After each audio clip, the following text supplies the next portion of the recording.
ഇന്നലെ എന്ത് സംഭവിച്ചുവെന്നുള്ളത് ഞാൻ പ്രത്യേകം പറഞ്ഞറിയിക്കേണ്ട ആവശ്യമില്ല. ഇന്ത്യയും പാകിസ്ഥാനും മാറി മാറി അവരുടെ വ്യോമതാവളങ്ങളെ ആക്രമിക്കുകയും പൂർണ്ണമായും നശിപ്പിക്കുകയും ചെയ്തു എന്ന് തന്നെ പറയാം. നമ്മൾ നടത്തിയ ആക്രമണത്തിൽ അവരുടെ റൺവേയിൽ ഒരു വലിയ ഗർത്തം തന്നെ ഉണ്ടായി. അവരുടെ പക്കലുള്ള മുഴുവൻ ചൈനീസ് നിർമ്മാണ ഉപകരണങ്ങൾ, ഫയർ കൺട്രോൾ സിസ്റ്റംസ്, ലോഞ്ചേഴ്സ് ഇവയെല്ലാം ആ കുഴിയിലിട്ട് മൂടാൻ സാധിക്കും. അത്രത്തോളം ഒരു വലിയ ഗർത്തമായിരുന്നു നമ്മൾ സൃഷ്ടിച്ചത്. നമ്മൾ ഇന്നലെ ആക്രമിച്ച പ്രധാനപ്പെട്ട വ്യോമതാവളങ്ങൾ, ഉദാഹരണത്തിന് രാവൽപിണ്ടി, ഇസ്ലാമാബാദ്, ഇവയെല്ലാം പൂർണ്ണമായും ഈ HQ-9 ഇന്റർസെപ്റ്റേഴ്സ് വഴി സംരക്ഷിക്കപ്പെട്ടവയാണ്. ഇങ്ങനെ ഒരു ഷീൽഡിനുള്ളിലുണ്ടായിരുന്ന പ്രദേശങ്ങളെ പോലും നമ്മൾ ആക്രമിച്ചതിലൂടെ ഒരു കാര്യം അവർക്ക് വ്യക്തമായി മനസ്സിലായി. ചൈനീസ് മിസൈലുകൾക്ക് ഇന്ത്യൻ മിസൈലുകളെ ഒന്നും തന്നെ ചെയ്യാൻ സാധിക്കില്ല എന്ന് അവർക്ക് മനസ്സിലായി. ഇങ്ങനെ വലിയൊരു നാണക്കേടിന് ശേഷം പാകിസ്ഥാൻ ഒരു കാര്യം മനസ്സിലാക്കി: ഇന്ത്യക്കെതിരെ ഒരിക്കലും കൺവെൻഷണൽ വാറിൽ ജയിക്കാനേ സാധിക്കില്ല. ഇപ്പൊ അമേരിക്ക ചെയ്തത് സീസ് ഫയറിന് വേണ്ടി പാകിസ്ഥാനുമായി ഒരു ചർച്ച നടത്തി. ഈ സീസ് ഫയറിൽ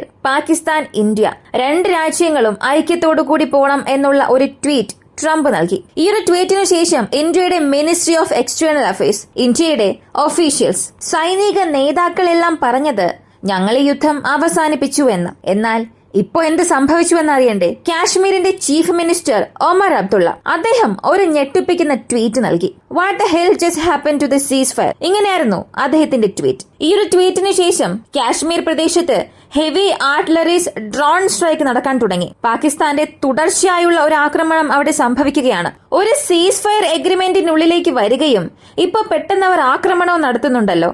അപ്പൊ പിന്നെ അവരുടെ ഉദ്ദേശം എന്തായിരിക്കുമെന്ന ചോദ്യത്തിന് ഉത്തരം വളരെ ലളിതമാണ്. ഇത്രയും ദിവസം ഇന്ത്യയുമായി ചെയ്ത യുദ്ധത്തിൽ ഒരു വലിയ നാണക്കേട് തന്നെ പാകിസ്ഥാൻ ഉണ്ടായി. വല്ലാത്തൊരു അപമാനമായിരുന്നു നേരിട്ടത്. ഈ നാണക്കേട് പരിഹരിക്കണം എന്നുണ്ടെങ്കിൽ ഇന്ത്യക്കെതിരെ ഒരു വലിയ സ്ട്രൈക്ക് നടത്തണം. ആ സ്ട്രൈക്കിൽ ചില ക്ലെയിംസും നടത്തണം. അവരുടെ രാജ്യത്തിലെ ജനങ്ങൾക്ക് ആ സൈന്യത്തിൽ വീണ്ടും ഒരു വിശ്വാസം കൊണ്ടുവരണം. അതിനുവേണ്ടി ഇപ്പൊ പാകിസ്ഥാൻ ചെയ്യാൻ പോകുന്നത്, അതും പാകിസ്ഥാൻ സൈന്യം ചെയ്യാൻ പോകുന്നത്, ഇന്ത്യക്ക് നേരെ വീണ്ടും ആക്രമണം ആരംഭിച്ചിരിക്കുകയാണ്. ഇപ്പോൾ നമുക്ക് ലഭിച്ചിരിക്കുന്ന വിവരമനുസരിച്ച് ഈ ഒരു സ്ട്രൈക്കിൽ ഡ്രോൺസ് ഉപയോഗിച്ചിട്ടുണ്ട്. ഫൈറ്റർ യുദ്ധവിമാനങ്ങളെ കുറിച്ചോ മിസൈൽസിനെ കുറിച്ചോ യാതൊരു എവിഡൻസും വിവരങ്ങളും നമുക്ക് ലഭിച്ചിട്ടില്ല. എന്നാൽ നിലവിൽ ഡ്രോൺസ് വഴി നമ്മുടെ കാശ്മീർ പ്രദേശത്തെ പാകിസ്ഥാൻ ആക്രമിച്ചുകൊണ്ടിരിക്കുകയാണ്. ഇത് പാകിസ്ഥാനെ സപ്പോർട്ടിൽ സംസാരിക്കുന്നവർക്ക് വലിയൊരു തിരിച്ചടിയായി തന്നെ മാറിയിട്ടുണ്ട്. കാരണം ഇന്ത്യ മുഴുവനിലും ഒരുപാട് പേർ പാകിസ്ഥാന് സപ്പോർട്ടായി സംസാരിച്ചു. പാകിസ്ഥാൻ എന്ന രാജ്യം സീസ് ഫയറിലേക്ക് വന്നല്ലോ.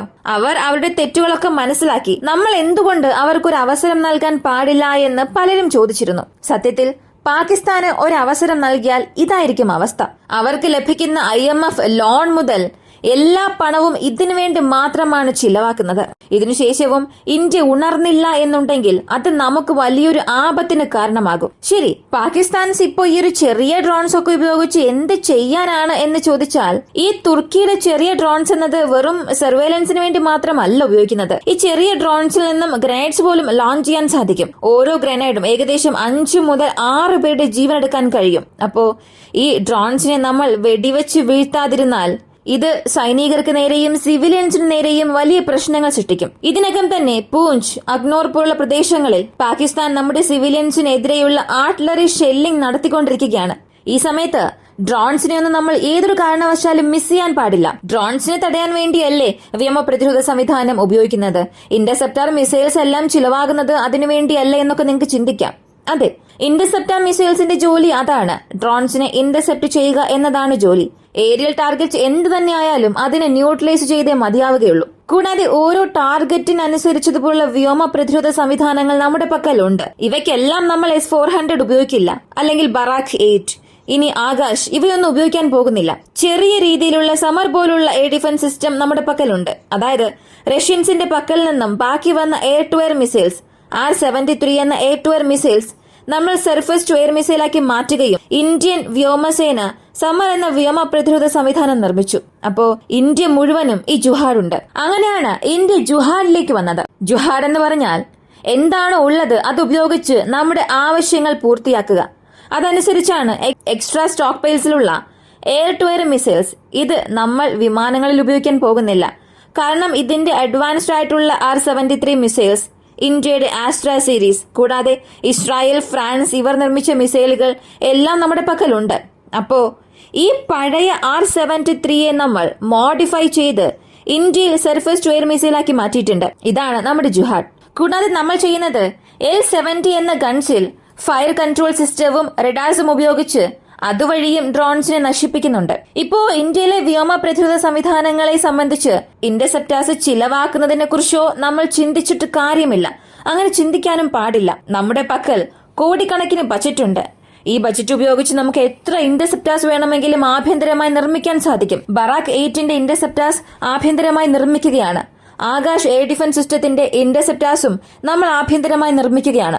L-70 ഫുള്ളി ഇൻഡിജിനസ് ആണ്. വെറും S-400 മാത്രമാണ് നമ്മൾ റഷ്യയുടെ പക്കൽ നിന്നും വാങ്ങിക്കൊണ്ടിരിക്കുന്നത്. കൂടാതെ റഷ്യൻസും നമുക്ക് ആവശ്യമായ ഇന്റർസെപ്റ്റേഴ്സ് നൽകില്ല എന്ന സാഹചര്യത്തിലല്ല. വേണമെങ്കിൽ റഷ്യൻസിന്റെ പക്കൽ നിന്ന് 4 IL-70 മുഴുവനും ഇന്റർസെപ്റ്റേഴ്സ് കൊണ്ടുവരാൻ സാധിക്കും. അപ്പോ നിലവിൽ നമ്മൾ ശ്രദ്ധിക്കേണ്ടത് ഇപ്പൊ പാകിസ്ഥാൻസ് ചെയ്തുകൊണ്ടിരിക്കുന്നതിന്റെ ശരിയായ തിരിച്ചടി നമ്മൾ നൽകണം. ഇത്രയും വർഷം നമ്മൾ പാകിസ്ഥാൻസിന് ഒരുപാട് അവസരങ്ങൾ നൽകിയിട്ടുണ്ട്. ആ ഓരോ തവണയും സീസ് ഫയറിനെ അവർ മാനിച്ചതേയില്ല. ഇനി പാകിസ്ഥാൻസ് സിവിലിയൻസിനെതിരെ ഇങ്ങനെയുള്ള ആർട്ടിലറി സ്ട്രൈക്ക് ചെയ്യുന്നത് ഇത് ആദ്യത്തെ തവണയല്ല. ഒരു ക്രിക്കറ്റ് മാച്ചിൽ ഇന്ത്യ ജയിച്ചാൽ പോലും ബോർഡറിൽ ഷെല്ലിംഗ് നടത്തുന്നവരാണ് ഈ പാകിസ്ഥാൻസ്. അപ്പോ ഇങ്ങനെയുള്ള പാകിസ്ഥാൻ സൈന്യത്തിന് എതിരെ നമ്മൾ എല്ലാ സമയവും ഐക്യമായി പോകണം എന്നത് ഒരു സാധ്യമല്ലാത്ത കാര്യമാണ്. ഇത്തവണ നമ്മൾ ഉചിതമായ ഒരു മറുപടി നൽകിയേ മതിയാവുകയുള്ളൂ. തിരിച്ചടി നൽകിക്കൊണ്ടിരിക്കണം. ഒരു ഘട്ടത്തിൽ ഇന്ത്യക്കെതിരെ പാകിസ്ഥാന് എഴുന്നേറ്റ് നിൽക്കാൻ കഴിയാത്ത അവസ്ഥ എത്തണം. ജയിക്കാൻ കഴിയില്ല എന്ന് സൈനിക നേതൃത്വത്തിന് മനസ്സിലാവുകയും ഈ യുദ്ധത്തിൽ നിന്ന് അവർ പുറത്തേക്ക് പോവുകയും ചെയ്യണം. യുദ്ധം എന്ന കാര്യം എടുത്താൽ ഇന്ത്യക്കും പാകിസ്ഥാനും ഒരു പൂർണ്ണ യുദ്ധം എന്തായാലും വരില്ല. അങ്ങനെ വരാനും പാടില്ല. എന്നാൽ ഇപ്പോൾ നടക്കുന്ന ഈ കാര്യങ്ങളിൽ നമ്മൾ ഒരിക്കലും പിന്നോട്ട് പോകാൻ പാടില്ല. ഇത് തന്നെയാണ് എല്ലാവരുടെയും അഭിപ്രായം. നിങ്ങളുടെ അഭിപ്രായം എന്താണെന്നുള്ളത് കമന്റിൽ പറയുക. കൂടുതൽ അപ്ഡേറ്റ്സ് നമുക്ക് തീർച്ചയായും വരും ഭാഗങ്ങളിലൂടെ അറിയാം. വെറും ചെറിയ ഡ്രോൺസ് ഉപയോഗിച്ചാണോ പാകിസ്ഥാൻസ് ആക്രമണം നടത്താൻ പോകുന്നത്? ഇനി അതല്ല, അവരുടെ ഫൈറ്റർ ജെറ്റ്സ് എടുത്തുകൊണ്ടുവന്ന് ആക്രമിക്കാൻ പോവുകയാണോ? അതായത് ബിയോണ്ട് വിഷ്വൽ റേഞ്ചിൽ ഒരു കോമ്പാക്ട് നടത്താൻ പോവുകയാണോ? ഇനി അവസാനമായി നമ്മുടെ ഇന്ത്യൻ വ്യോമതാവളങ്ങൾ ജമ്മു ആൻഡ് കാശ്മീർ ഒഴികെ പഞ്ചാബ്, രാജസ്ഥാൻ ഇവിടങ്ങളിലെ എയർബേസസിനെ ലക്ഷ്യം വെക്കാൻ പോവുകയാണോ? ഇതൊക്കെ നമുക്ക് കാത്തിരുന്ന് തന്നെ കാണാം. ഇപ്പോൾ നടക്കുന്ന ഈ സംഭവങ്ങളെ കുറിച്ചുള്ള നിങ്ങളുടെ അഭിപ്രായം എന്താണെന്നുള്ളത് കമന്റിൽ പറയുക. കൂടുതൽ അപ്ഡേറ്റ്സിനായി വോയിസ് ഓഫ് ഇന്ത്യ നമ്മുടെ ചാനൽ സബ്സ്ക്രൈബ് ചെയ്യുക. മറ്റൊരു വീഡിയോയുമായി വീണ്ടും കാണാം.